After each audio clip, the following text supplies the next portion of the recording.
আসসালামু আলাইকুম গাইস, কেমন আছো তোমরা? আমি ভালো আছি। এটা আমার নতুন চ্যানেল, প্লিজ তোমরা ফলো করে দিও। আজকে আমি যেখানে দাঁড়িয়ে ভিডিও করছি সেটা হলো আমার সিম্পল বেডরুম। আমার বেডরুমটা কিন্তু আমি খুব পছন্দ করি, জানি না তোমাদের কাছে কেমন লাগবে।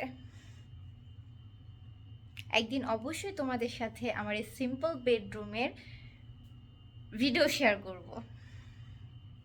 এটা আমার সিম্পল একটা ড্রেসিং টেবিল। ড্রেসিং টেবিলের পাশে ফুলদানি রাখা আর কিছু ফুল রাখা।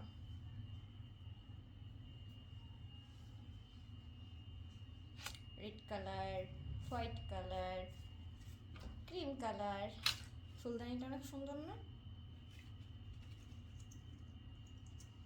এই ফুলদানিটা আমার বেডরুমের সৌন্দর্যটা অনেক বাড়িয়ে দিয়েছে। ইনশাল্লাহ নেক্সট ভিডিওতে তোমাদের সাথে অবশ্যই আমার সম্পূর্ণ বেডরুমের ভিডিও শেয়ার করব।